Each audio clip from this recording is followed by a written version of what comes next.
you to my colleague, Diego. Diego, could you please do a presentation about yourself? Hello, my name is Diego Munoz. I'm also an intern for Generation Connect, and it's very nice meeting you all. Thank you, Diego. So today's side event will begin with a welcome address from Mr. Jaroslav Ponder, who is our Regional Director of the ITU Euro Office. And then we'll have a brief polling session. Please feel free to participate also through the chat. Following the polling session, we'll have 3 intergenerational dialogues in the form of mini interviews with 5 decision makers who will share their interesting and unique points of view with us. Finally, my colleague Diego will do a closing address and invite you to register for Generation Connect Global Youth Summit 2022. Now, let's start with the welcome remarks from Mr. Jaroslav Ponder. Welcome. Thank you very much. And on behalf of the ITU, it's my great pleasure to welcome you all at this Generation Connect side event of the ECOSOC.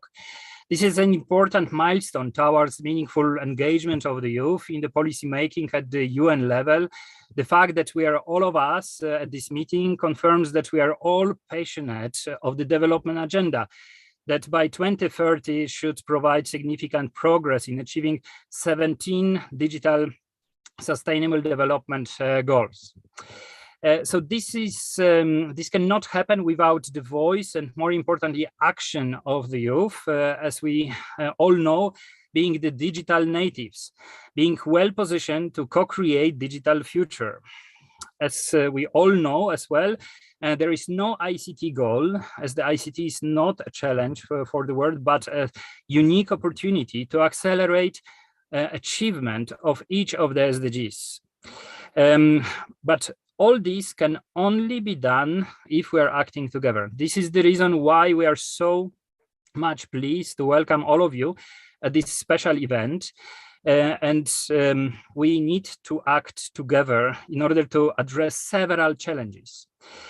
For those who are still to be included in the digital community, there are several challenges which prevent several young people from being part of the digital community. Connectivity, skills, security being only some of them.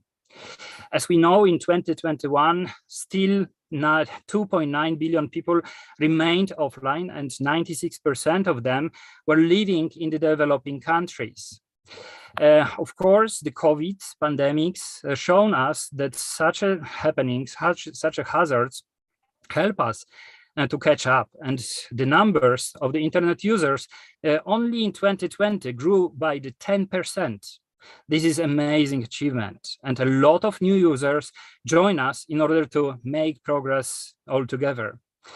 But also the gaps exist among the young people. The good news is that at the global level in 2020, 71% of the world's youth were using the internet, comparing to 57% of other groups. These numbers were very much different. In Africa, only 40% of the African youth were able to benefit from the internet. This is not right, and this is something what we have to change. This is the reason why, for all of us, it should be top priority to support each other and to act together. I'm privileged to come from Europe, where 97% of youth are using the internet. But only this feeling that in the other parts of the world is not the case, it makes us think and makes us also act.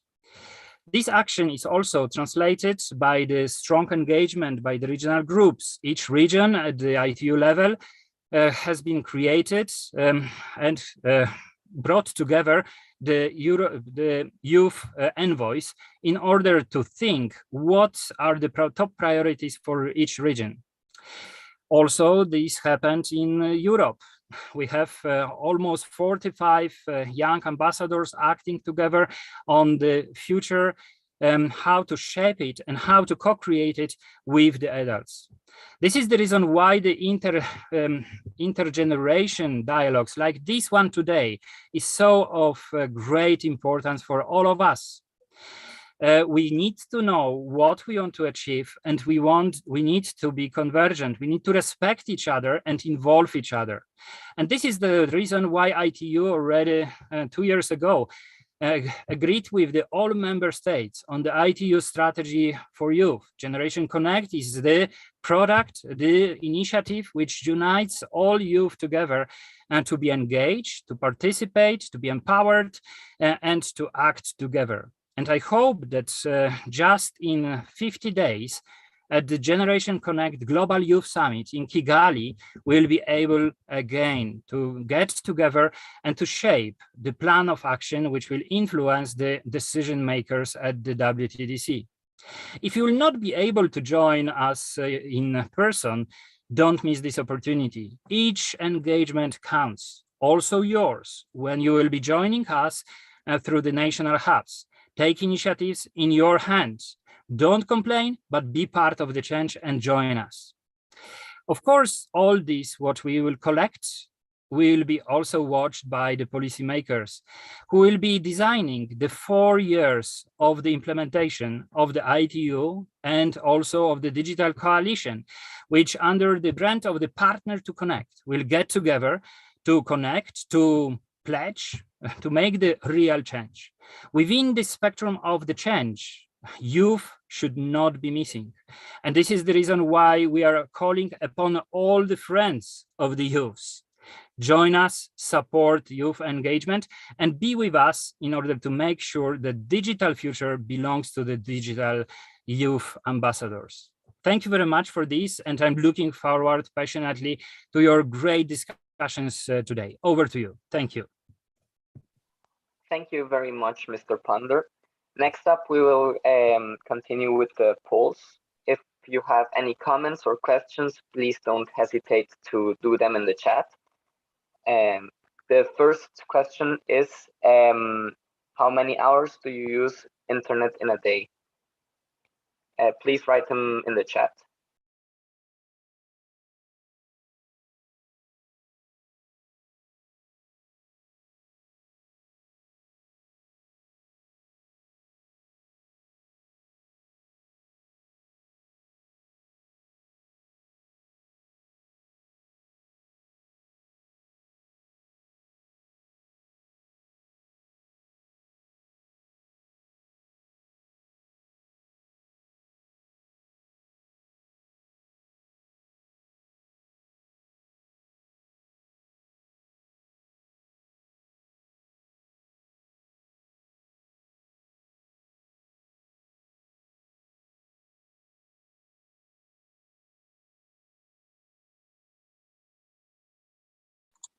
Okay, so we see that the majority of people have chosen 4 to 6 hours or 7 to 9 hours, and they are actually a lot.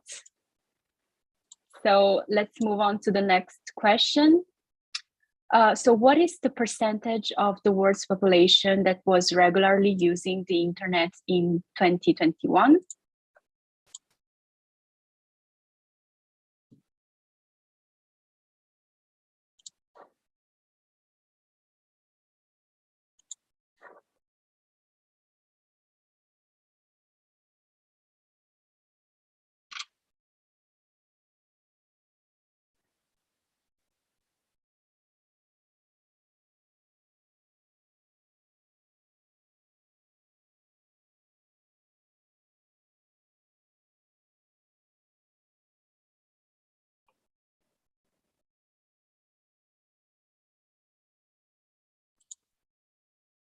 I see very different results.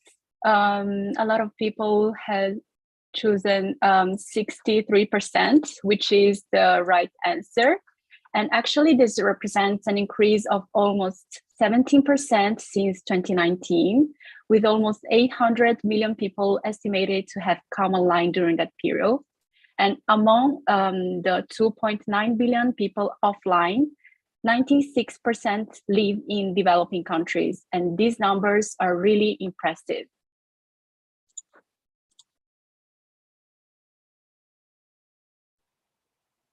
The next question is, what is the percentage of internet users among young people?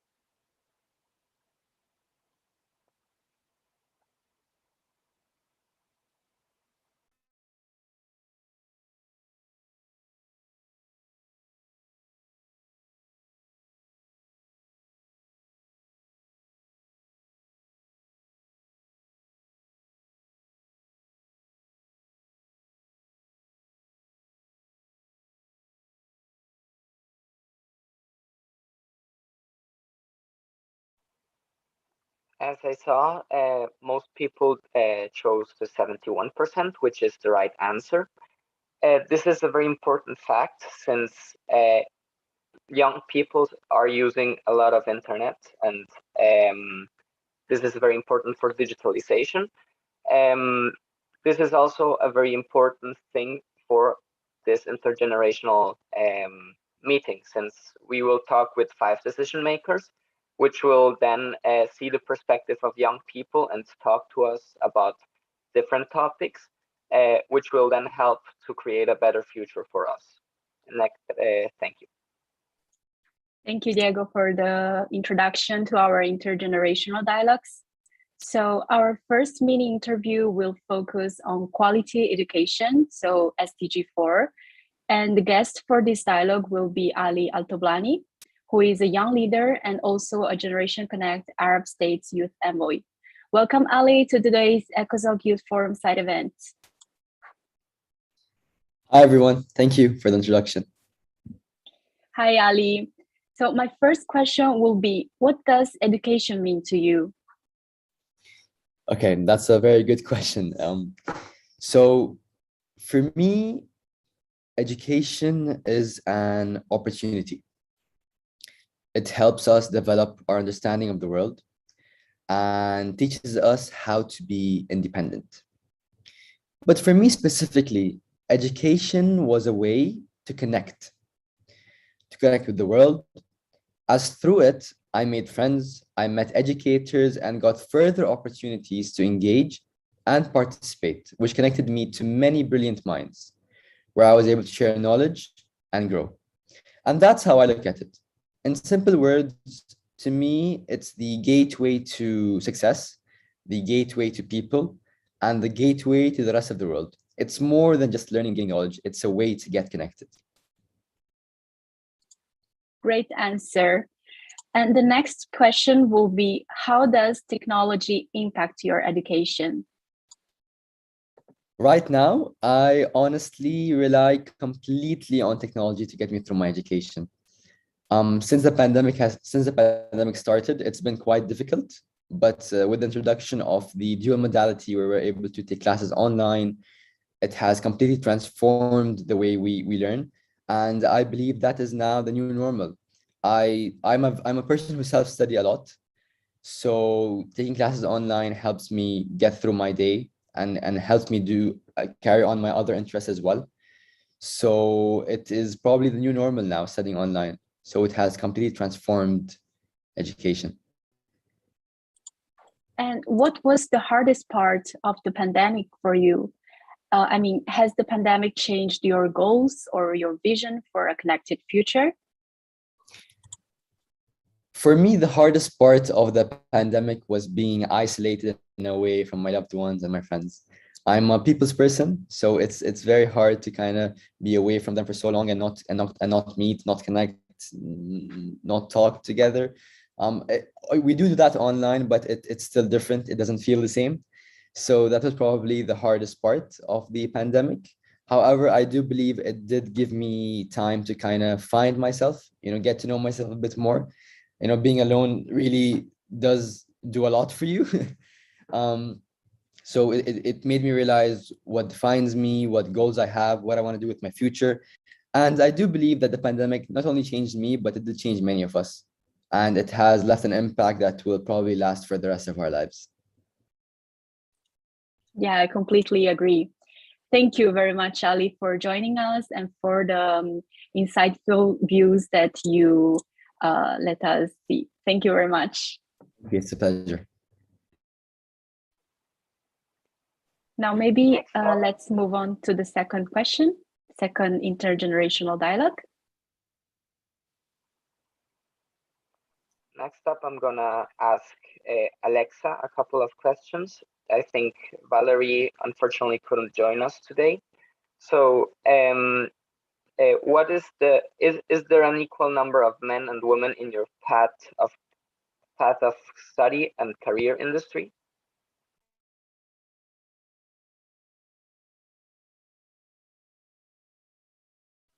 Your silence.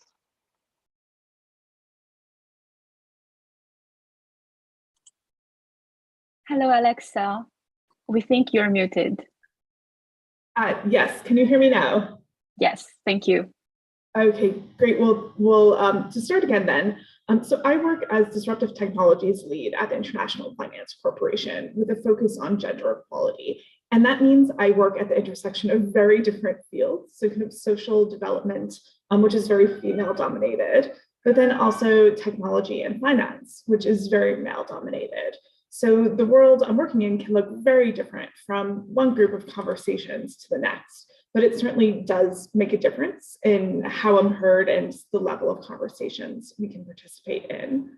And really seeing all of those sectors come together really makes me hone in on a regular basis exactly how important it is for women and girls to be, the leaders of the industries of the future.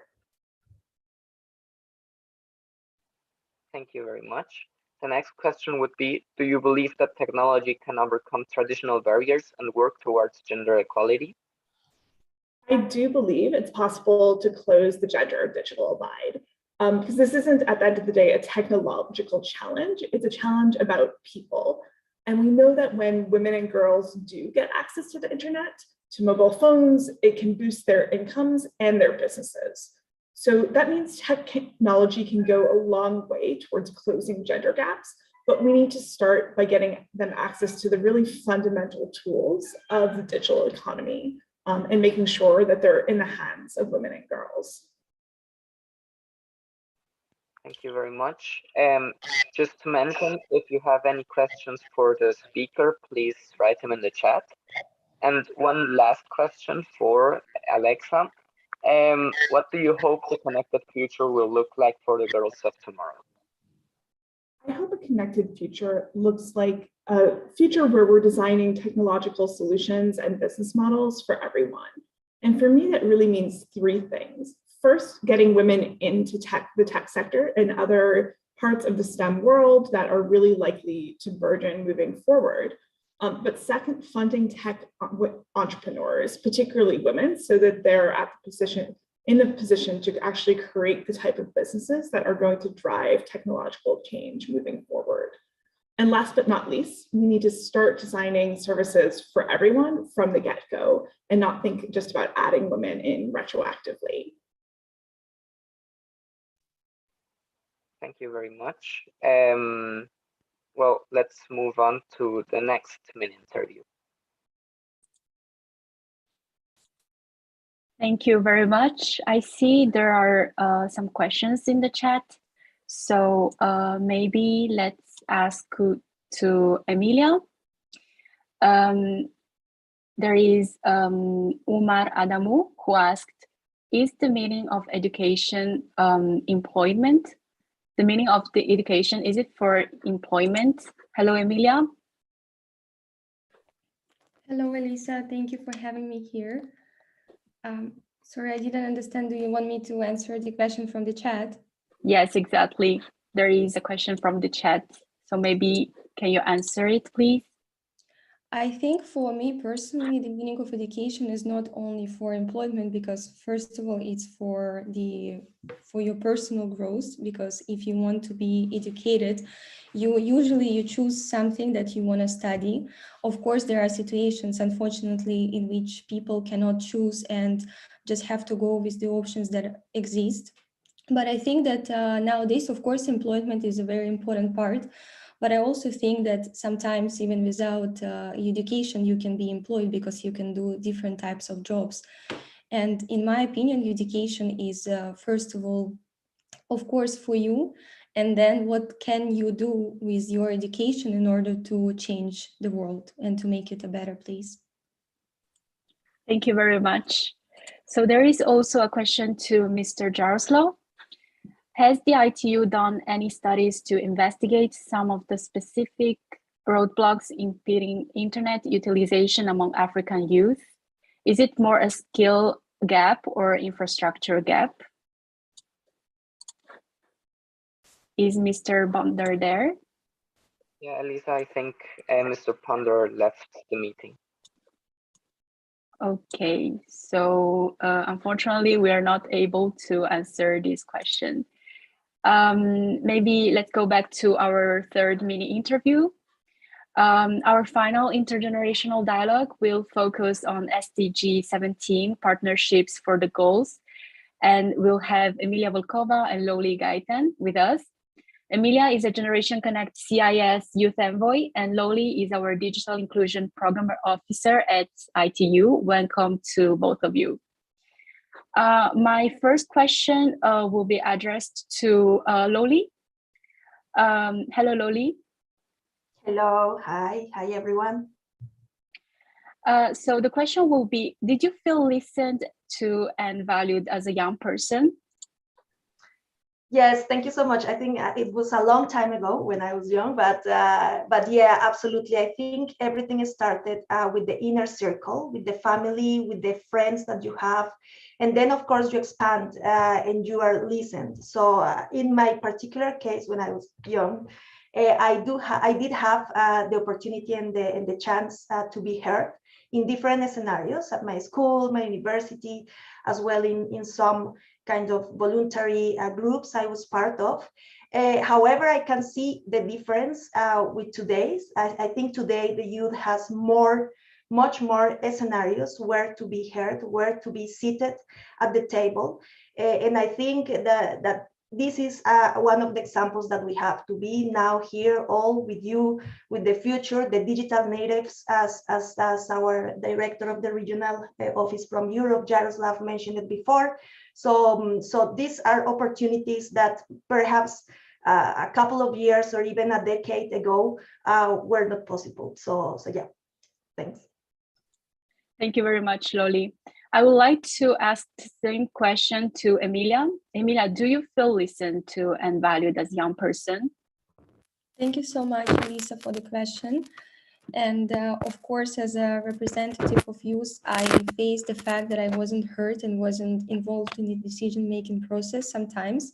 For example, during my studies, I wasn't involved in the educational policy-making process as much as I would like to, because sometimes, unfortunately, youth opinions are not taken seriously. And today, we have the largest generation of youth in history, 1.8 billion people, who are unique future leaders that have different ways of thinking and can bring innovative ideas and drive social progress and want to have a seat at the table. And being one of them today, I'm happy to say that I feel increasingly listened to and valued as a young person, as we have more and more opportunities to contribute to society achieving SDGs and bridging the digital gap by joining youth empowerment organizations, participating in conferences and youth summits, as we are doing it right now here today, working for various companies that have youth programs, creating youth networks and youth-led groups. And I'm delighted to be a part of one of them, ITU Generation Connect CIS Youth Group, that allows young people as me and as all of us here to share their views, identify challenges, and participate as equal partners and eventually to be heard. And in my opinion, we should ensure meaningful participation and empowerment of youth as agents of change even more by building partnerships and creating more networks that support young people by offering opportunities to share effective practice, providing training and undertaking projects. And I truly believe that the meaningful work of young people and youth-led groups is going to take us forward to the implementation of the 2030 agenda successfully. Thank you very much, Emilia. Let's move on to the next question addressed to you both. How do you see partnerships, specifically intergenerational cooperation in ICTs, contributing to the 2030 agenda? Maybe let's start with Loli.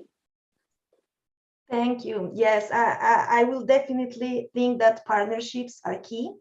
Partnerships are the tool of any program to advance the agenda, in particular for youth, and to accelerate, of course, the access and the use of ICTs. If we come back a little bit on what happened with the COVID, so other UN sister agencies such as UNICEF estimated, for example, that 1.5 billion children and youth around the world have had their digital education and their education, the normal education, interrupted because of the school closures. And we know that even though there are like wealthy countries in where youth and children could connect and could move into the virtual education, there are also many other countries in the world that were digitally disadvantaged. So many kids and many young people were really excluded from learning because of lack of access to digital devices and services. And here, maybe I would like to jump in very quickly on the question that was asked in the chat to say that there is not only one solution. It's like a mix. It's like a formula in where we all need to work together to provide this access to ICTs, but also the skills that specifically young people, they need to navigate the internet and the new technologies and the ICTs. So I think it's you have heard already that you and the young people are the future of the communities. And with the young people, it comes the innovation, no? So you are the innovators that will drive social progress. And that's why we need to harness the power of digital technologies with the youth, to change the world. And when it comes to discuss partnerships and intergenerational cooperation, again, for me, that's the key to keep sustainable interventions, because we are matching experience and resources with creativity and innovation that comes from youth. So the experience and resources, for example, that comes with traditional organizations that can transfer knowledge and also know-how of what did work in the past and what didn't. We can learn from them. And of course, the creative thinking and the innovation is coming with the new generation, is coming with the young voices that are, again, the native digital citizens. So we should definitely design the platforms and the spaces for this convergence of the experience with the innovation. And I would say that one of the visible case or of platform that is today is very young, but has been very impactful, is the Generation Connect initiative established by ITU, which is the flagship initiative for youth. And the Generation Connect has this visionaries board with different members, different expertise, and from a wide range of organizations, and they promote this exchange, this intergenerational cooperation as well, including the voice of youth as equals partners of the discussions. So I think I will stop here. Thank you. Thank you very much, Loli. And I would like also to ask the same question to Emilia. What do you think? How do you see partnerships contributing to the 2030 agenda? Thank you so much, Elisa, for the question. I think that of course, there is no doubt that partnerships play a crucial role in contributing to the 2030 agenda. And of course, the need for the use of information tools, ICTs, and technology is becoming more urgent today than ever to achieve the SDGs. And these goals should contribute to the eradication of poverty and hunger, the provision of education, the empowerment of women, and contribute to addressing climate change. I think that all of us especially felt the need to develop the digital space when we faced the pandemic caused by COVID-19 and were forced to carry out many activities online. And ICTs are already empowering billions of people around the world, but still we have around 2.9 billion people who never used internet and are staying offline. And of course, in order to bridge this digital divide, I think that we all have to build partnerships and networks, as Loli mentioned, some specific, projects to networks between governments, private sector, civil society, young people, and many different stakeholders to integrate ICTs into their approaches, and different academic communities to move towards a more sustainable path. And I believe that key partnerships have the potential to achieve a more integrated approach to digital transformation. And overall, I think that effective collaboration can boost shared expertise and the generation of innovative ideas, as Loli said, to address many challenges the world is facing today. And you know, many young people are ready to be catalysts of change today and are willing to be meaningfully engaged to contribute to global discussions about their future and to also participate in the partnerships building process. Thank you both very much for the interesting and insightful observations and remarks. If you have any further comment or question, please let us know in the chat.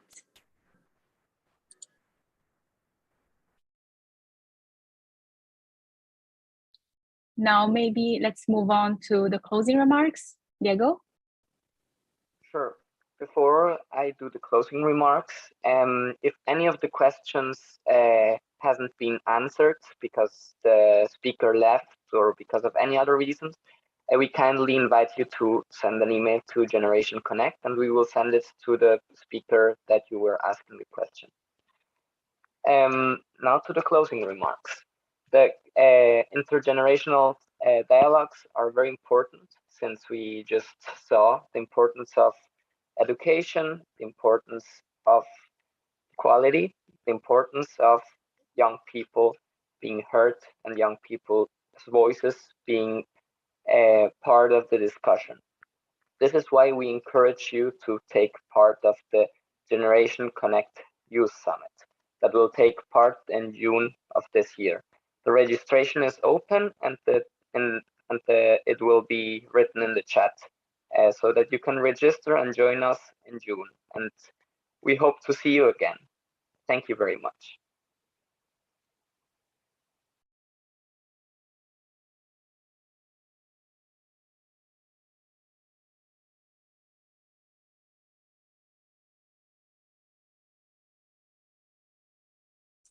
Please, if you're interested in this discussion, don't hesitate to register to the Generation Connect Global Youth Summit.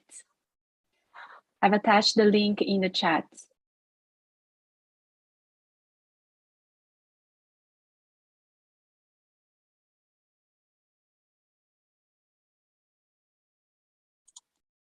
Thank you very much for joining today, and I hope you have a great rest of the day. If you have any further questions, please let us know in the chat. Thank you very much. Thank you so much. Nada, please kindly stop the live stream, and thank you all so much for attending. If you have any questions once the live stream has ended about Generation Connect that you would like to ask, please feel free to stay back and ask us. But for everyone else, please have a great day and enjoy the rest of your day. Thank you to all the speakers and to our amazing moderators, Elisa and Diego. Thank you. Thank you very much. Thank you. Bye-bye. Bye, everyone.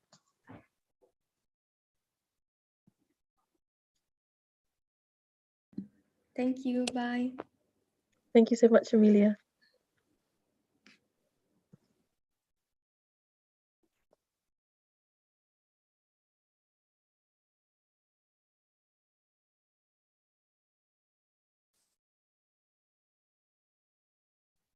Also stop recording as well, please. Thank you. Thanks. Yeah, please, if anyone who's still staying behind has any questions about Generation Connect or getting involved in any way, please feel free to, put your hand up, unmute, type in the chat, because we have the rest of the hour here just in case anyone joins and has any questions. So feel free to ask us if you would like to.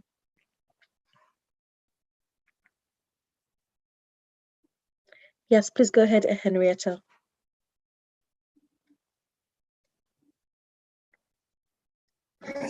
Hello.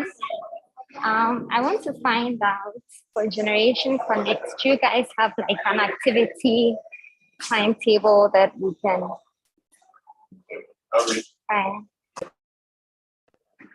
do you have like a list of activities that we can join or participate in?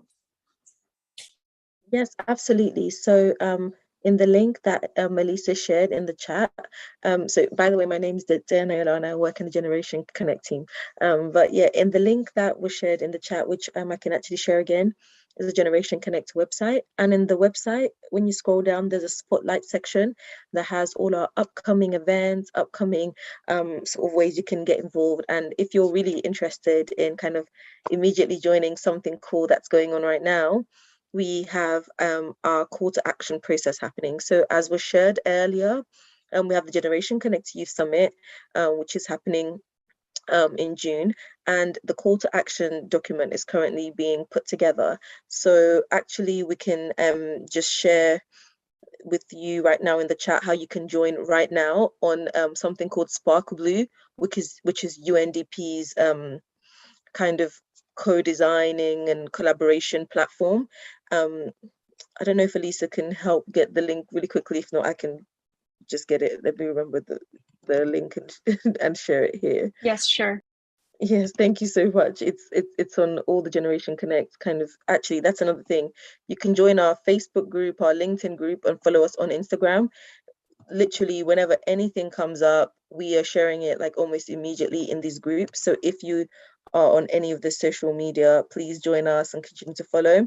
And also, as was shared, we have, yes, so if you join that Spark Blue link right now, you can actually join the conversation immediately and make your voice heard and everything going on in digital development that we're working on for young people.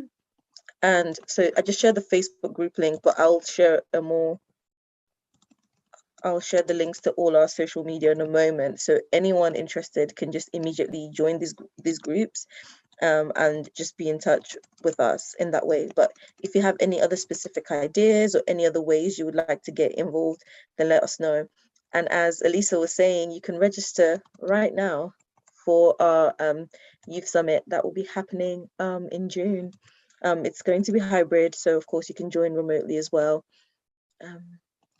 Let me get the Instagram link as well, and then hopefully you can see in the chat. Henrietta, does that answer your question, or is there anything else more specific? Yes, it does. Yes, it does. Thank you very much. And also, I want to find out if we can connect on LinkedIn, if you don't mind. Yes, of course. So that's the LinkedIn group I just shared for Generation Connect. When you join the group, you can see like a few of the admin. So I and my colleague Federica, who's also here, we post on the group a lot. So you can feel free to add us and ask us any more questions or ask directly in the group.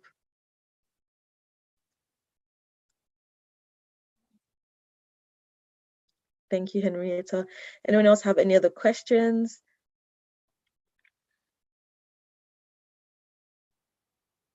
Or any comments?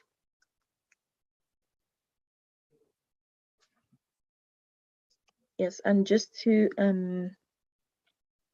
confirm, I can't remember who asked the question. Or I think the person's gone. Prince K Takrama, sorry, we were not able to take your question, but if you just let us have your email address, we'll make sure that who you were asking the question to answers it, and we'll send you the answers. Okay. All right. Any other questions from anyone or any comments about the session or anything else?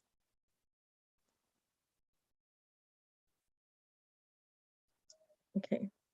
If not, then perhaps we can close the session and give everyone some time back. Again, thank you so much for joining. Alfred, I see you unmuted. Do you have any comments or any questions? Okay, we'll take that as a no. And maybe we can, maybe we can just call it a day. And if Nada, you can please end the meeting. Thank you. Thank you very much. I will end the meeting now. All right, thank you so much. Bye. Thank you so much.